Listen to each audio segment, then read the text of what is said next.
Ребят, всем здравствуйте! Хочу вам сказать именно вот что. Все-таки есть Бог на свете, либо же мысли, они материальны. Почему именно я говорю так? Ну, буквально недавно я пролечила все свои орхидеи, и также те орхидеи, которые шли на продажу. Мне действительно прям заняться нечем. Мне некого полечить. И недавно на днях мы созвонились с моей постоянной покупательницей. У нее были вопросы, как делать это, как делать то. И на что я ей то же самое сказала. Мне не хватает. Мне не хватает именно процесса лечения, восстановления и реанимации. Она говорит: Лена, прям вот ты как будто в воду глядела, у меня есть одна такая орхидея. Вот она, ребят. Это орхидея сорта Манхэттен, как мне сказала девушка.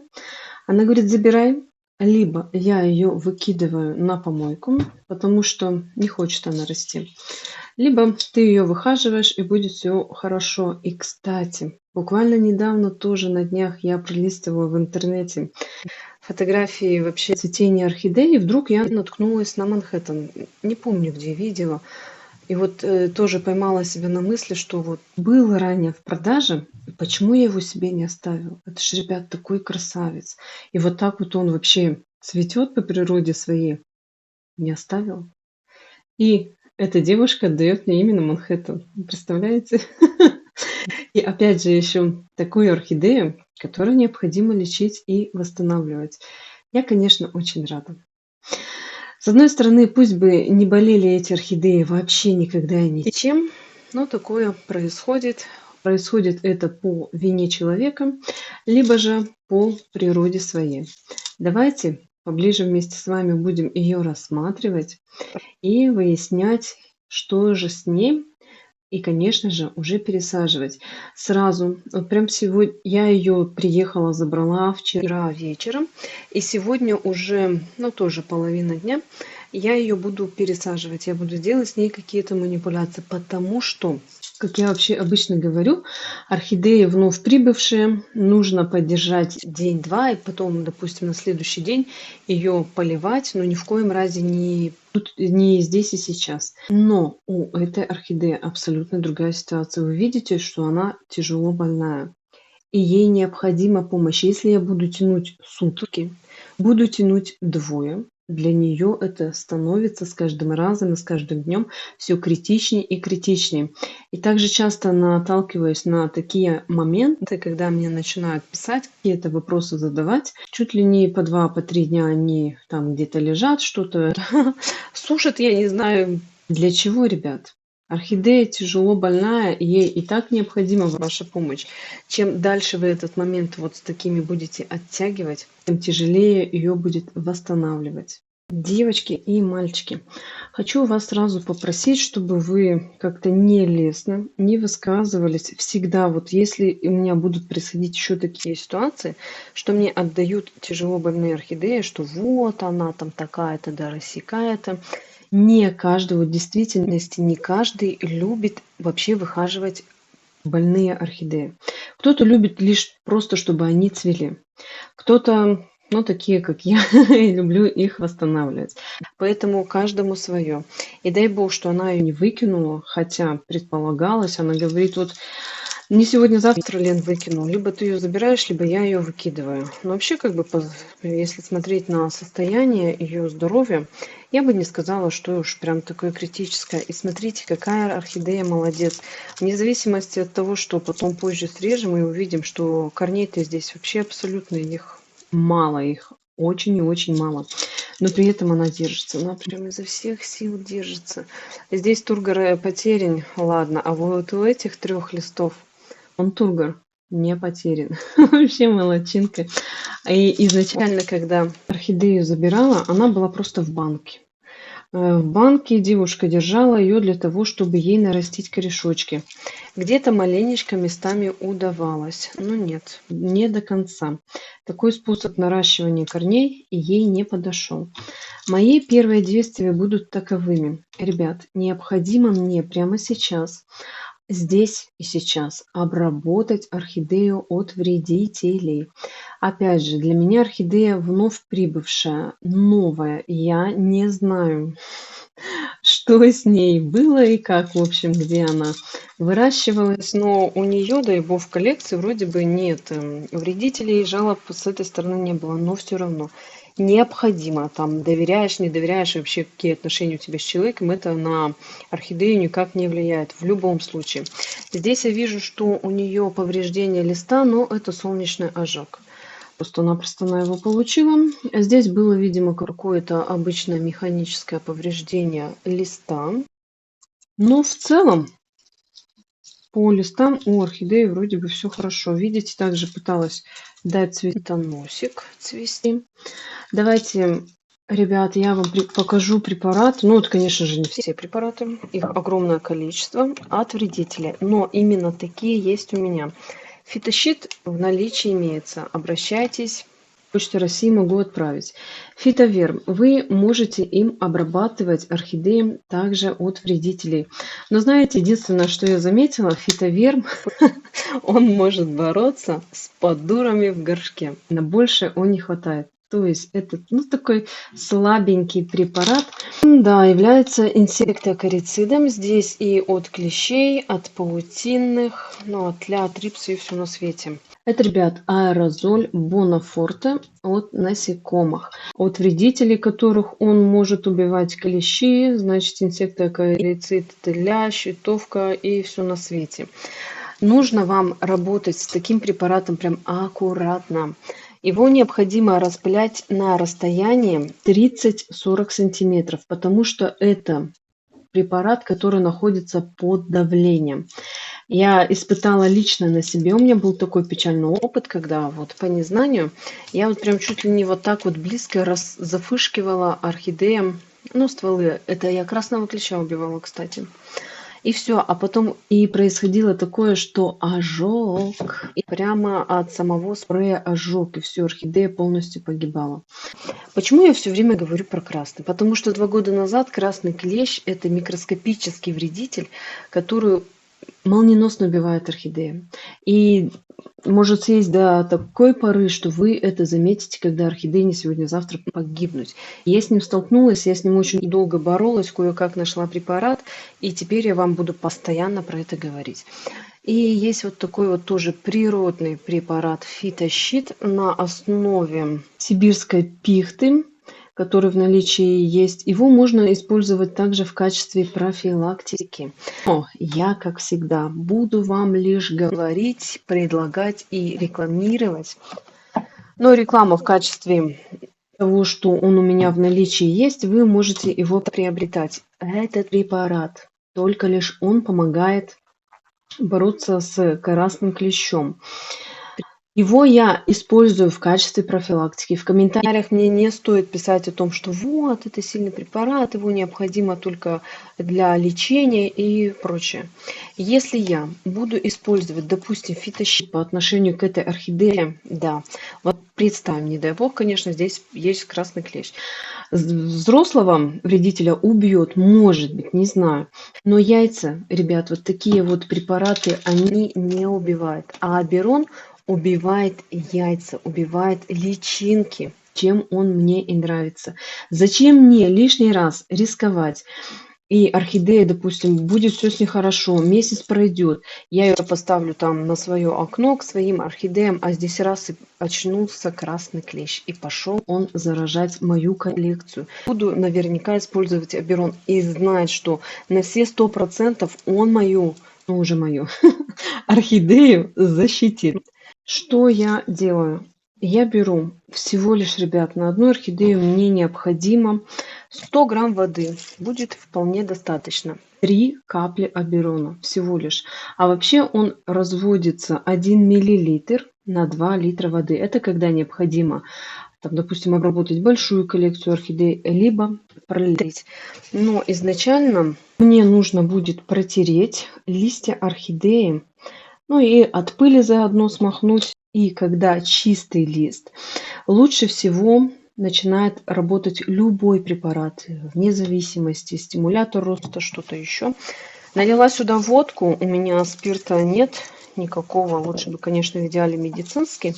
И просто со всех сторон орхидеечку протираю.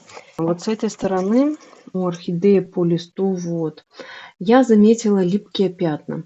Они, конечно, могут быть абсолютно разные, но когда вредитель, знаете, вот эти вот капельки, оно видно, как будто бы не то, что капля, а растащена.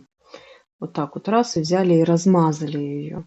С одной стороны, это могут быть и вредители, но с другой стороны, я ее трогала, может быть, я и растащила. Листики я все протерла. Цветонос, ну посмотрим, я, возможно, его оставлю. А если вдруг у цветоноса в будущем после пересадки начнет пробуждаться вот какая-то из таких почек, допустим, орхидея также захочет цвести, я его, конечно же, удаляю. И стволик также спиртом весь протираю. Аберон я буду переливать вот сюда. Можете, конечно, брать любой распылитель. И даже, ребят, для одной орхидеи этого раствора будет много. Можно, значит, еще уменьшить. Ну ладно, зато обильненько опрыскаем. Хотела провести эту манипуляцию в ванной комнате, но она у меня сейчас занята. Со всех сторон. И желательно мощно прям опрыскать, прям обильно именно сам ствол пазухи, потому что красный клещ живет там.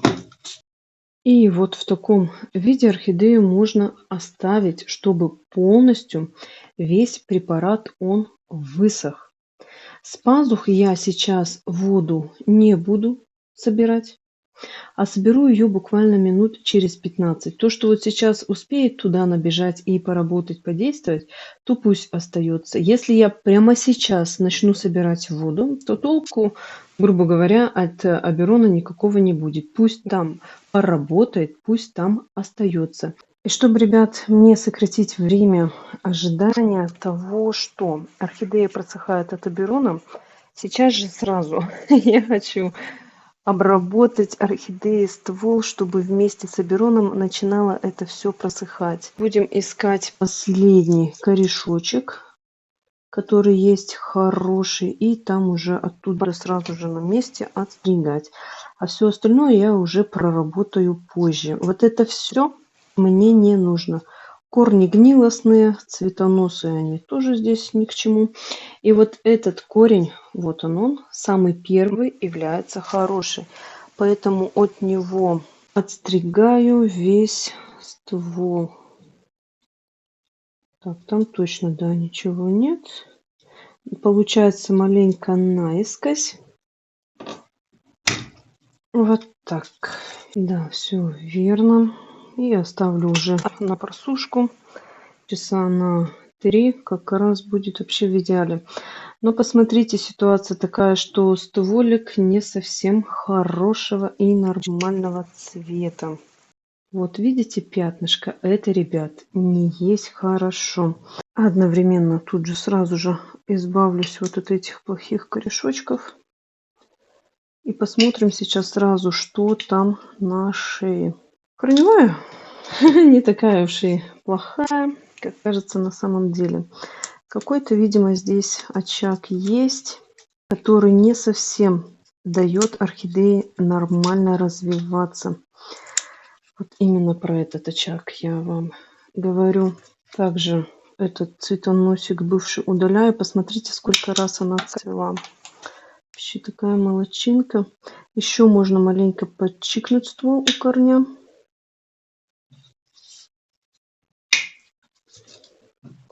Вот здесь уже картина будет посимпатичнее, побольше.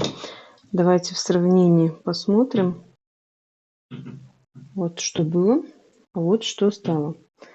И срезать мне нужно прям немножко, лишь вот эту часть ствола.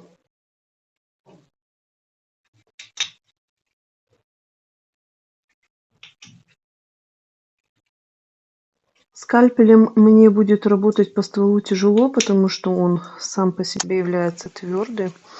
Лучше всего взять в руки секатор. Все, иссекла Какая я молодец.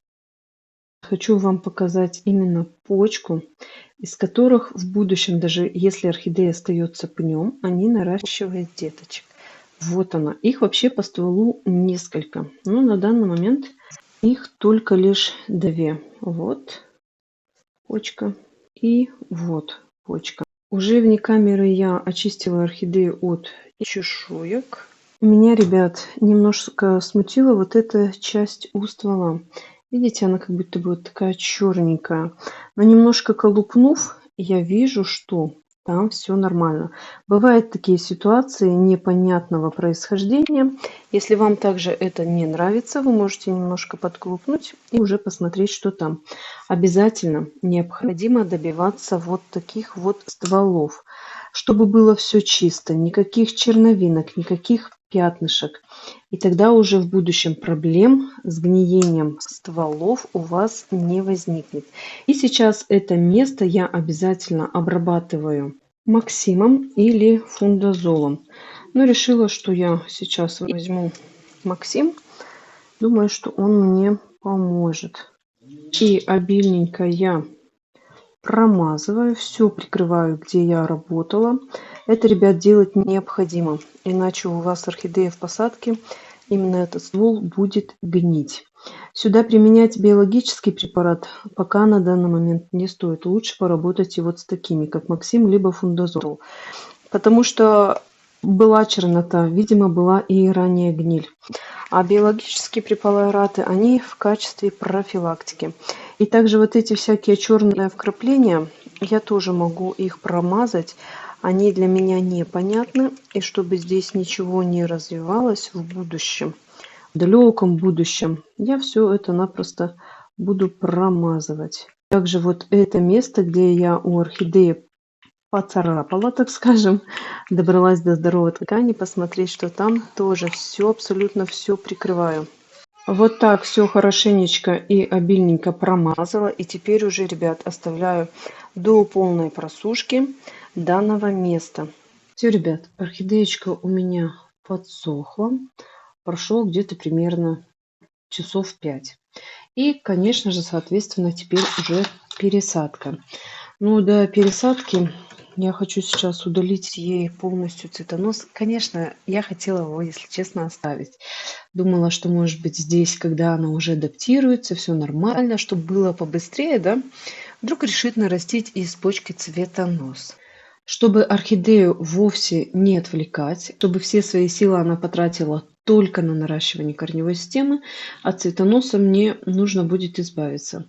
У вас, если желание такое возникнет, вы можете цветонос оставить, но следите за тем, чтобы вот такая орхидея больная ни в коем случае не начала цвести. И место среза я обычно обрабатываю перекисью водорода, чтобы в эту живую ткань ничего не попало, никакие болезнетворные бактерии. И теперь, конечно же, посадка. Изначально я вообще думала, что я орхидею буду усаживать по типу закрытой системы. Смотрите, ребят, тут такие корешочки славненькие, в принципе-то толстенькие. И с одной стороны, казалось бы, нет никакого гнилостного процесса, все нормально, все спокойно. Но не лежит у меня душа. Вот прям сегодня не лежит душа у меня к закрытой системе. Почему? Потому что, ну, саму по себе орхидею я так таковую не знаю. Мало того, что я не знаю сам сорт по себе, есть же определенности у некоторых сортов. Кто-то там, допустим, любит влагу, кто-то не любит влагу. А вдруг она не влаголюбивая, я ее усажу в закрытую систему, при том, что ранее была корневая гниль. Может быть, также корневая гниль случилась, потому что жила в каком-то либо переувлажненном грунте, либо залитом. Я не знаю, честно, вот не вдавалась особо в подробности. Но закрытая система, она, конечно, хорошо помогает наращивать корни, но и она также предполагает, что именно внутри грунта будет находиться постоянно влажность.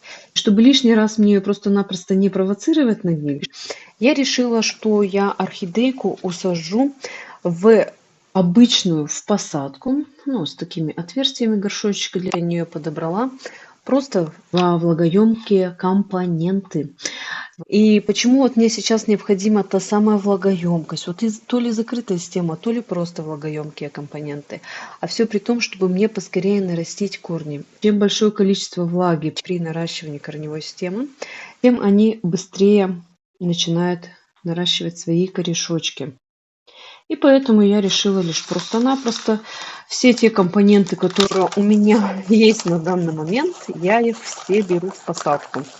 И в качестве дренажного уровня я, ребят, вот почему-то не люблю использовать в обычной, это же обычная посадка, керамзит, либо пеностекло, я ее использую в закрытую систему. А в обычную посадку для хорошей аэрации, чтобы воздух у нас прекрасно, идеально оттуда выходил, и не забыхала орхидея, волокно кокосовое. Вообще, ребята, орхидейки так его полюбили. Мне, конечно же, это понравилось. В наличии есть, приобретайте.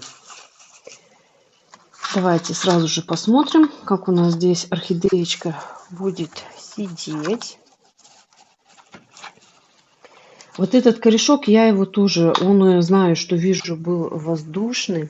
И ранее еще до меня, видимо, когда-то успел переломиться. И теперь это место подсохло.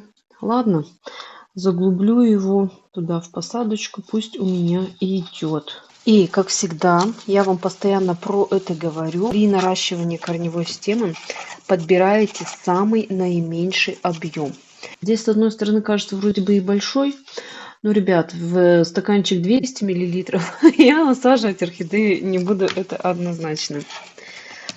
И влагоемкие компоненты на данный момент, которые у меня есть максимально, это орхиата, это кокосовые чипсы, которые также в наличии есть, орхиата есть, и мох в наличии, ребят, тоже есть. И вот такой идеальный, прекрасный, живой, натуральный лесной. И то, что магазинная трухля. Вот такие вот волокна длинные. Так что обращайтесь. Кокосовые чипсы я изначально промыла. Промывать необходимо для того, что, говорят, в нем содержится большое количество солей. Не знаю, не измеряла. И в водах там в 3-5 необходимо делать, чтобы убрать все соли. Может быть, возможно. И просто просыпаю слоями.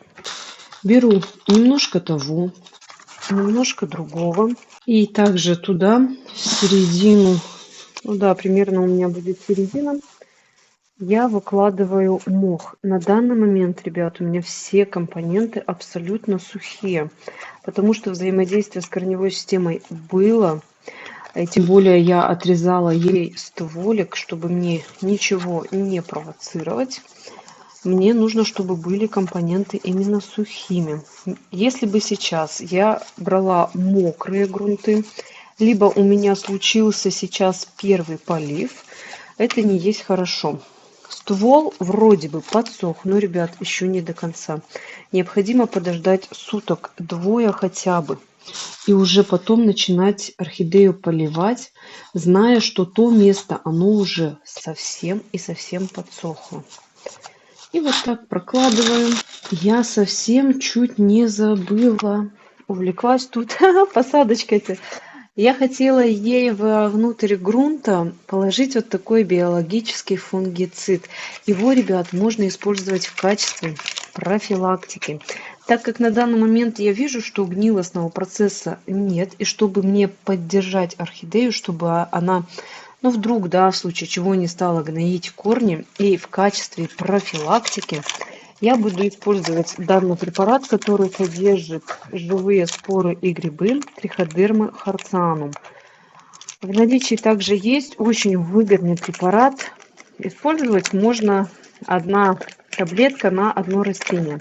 А вообще 1 таблетка на 300 миллилитров грунта. Здесь у меня как раз, наверное, где-то и будет 300. Значит, я просто беру 1 таблеточку, не толчу ее, а ложу на грунт. В любое место, куда угодно, куда упадет. Так, вот сюда поближе к стволу. Вот она у меня здесь лежит. И для того, чтобы биологические препараты, такие как триходермовириды, харцианум, субтилиус бациллус, любой биологический препарат начал работать в грунте, его необходимо содержать во влажной среде. И поэтому, ребят, я и выбрала еще плюсом к этому, я выбрала вот такие влагоемкие компоненты грунта. Чем больше будет у меня грунт увлажнен, тем лучше для самой таблеточки. Грунт желательно немножко утрамбовывать, лишь только для того, чтобы орхидея более устойчивая была внутри посадки, чтобы она не болталась и во все стороны не падала. Просто-напросто вот так пальчиком пропикиваю. И, конечно же, обязательно необходимо, чтобы внутри посадки у нас образовывались воздушные карманы. Если их, ребят, не будет, то корневая система, здесь на просвет, ну плохо видно, корневая система без воздуха, она начинает заглыхать. И она начинает гнить. Почему именно фаленопсисы всегда сажают, ну, либо в кору, да даже если сажают в керамзит, оно же не плотно прилегает друг к другу. И вот эти вот пустоты, вот эти карманы, которые образуются, они дают возможность корням дышать. Это необходимое условие именно для фаленопсисов. Видела, конечно, много в жизни таких посадок, прям земля. И в магазине, естественно, такой грунт продают. Я никогда не покупаю в магазинах готовые грунты, потому что, ну, неправильные там смеси, я бы сказала. Лучше всего покупать по отдельности. Допустим, купил килограмм отдельно орхиаты, отдельно чипсы, там отдельно того всего, и потом уже миксуешь от ситуации, ну вот как тебе необходимо. Вот столько насыпала, и теперь также сверху я буду укладывать мох. Но я его просто сейчас уложу, ничего не буду с ним делать, а уже в следующий раз при поливе, расскажу, конечно, какой у меня будет полив, я его опрыскаю. А сейчас пока просто укладу сухим, чтобы мне мох убрать. Буду опрыскивать, соответственно, он намокнет. И видите, сейчас он расположен рядом совсем у шеи. И в дальнейшем этого не будет. Я его намочу и сразу же отодвигаю от шеи, чтобы мне не провоцировать орхидею на гнилостные процессы. И это завершающий слой, именно слой мха. Мох мне необходимо вообще сюда уложить. Во-первых, для того, что он задерживает влагу внутри грунта. Он фильтрует, ну, все эти растворы, которые вы даете, даже соли, он в первую очередь все берет на себя. Но мне, конечно, необходимо сейчас, чтобы он задерживал влагу внутри грунта. И для корневой системы, я думаю, что это будет полезно, и для глиоклидина. Ну, вот такая вот, ребят, у меня посадочка получилась. Я думаю, что орхидейке понравится. Хотела еще сюда положить софлору, но думаю, ладно, обойдусь пока этим. И, ребят, я вообще решила ее усадить вот по такому же типу. Но еще маленечко вот сюда вовнутрь добавила мох. Про эту орхидею можете посмотреть в этом видео. Знаете, ситуация у них чем-то схожа. И когда эта орхидея шла изначально на продажу, у нее оставались вот такие же вот корешочки. Они тоже мне что-то напоминают между собой. Они, ну вот именно эти корни чем-то похожи. И внутри этой орхидейки также лежит глиоклидин. С момента пересадки у нас прошло 2 месяца. И посмотрите, какой обалденный и потрясающий результат. Плюс еще к этому наращивается новый листик, новые корни. Вот сейчас вот я же особо их не трогаю, это реанимационная орхидея. И буквально сейчас я взяла ее в руки и замечаю, ребята, где он. Вот. Ну, наконец-то ты, дорогой, проснулся. Внутри грунта есть новый корешочек. И я считаю, что по отношению к этой орхидее я поступила правильно. Она меня будет также радовать, как и эта орхидея. Ребят, в целом мне понравилось работать с данной орхидеей. И ситуация в целом мне вообще нравится. Я поймала себя на мысли именно на такой, что мне в основном в орхидеях нравится именно лечение, восстановление и реанимация. Мне не столько приносит удовольствие само цветение орхидей, вот почему-то не знаю.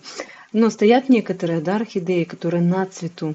И я не так часто подхожу и вообще разглядываю сам цветочек, нежели в тот момент, когда у орхидеи начинают наращиваться новые корни, новые листья. И именно вот это вот меня больше всего будоражит. Мне это больше всего нравится.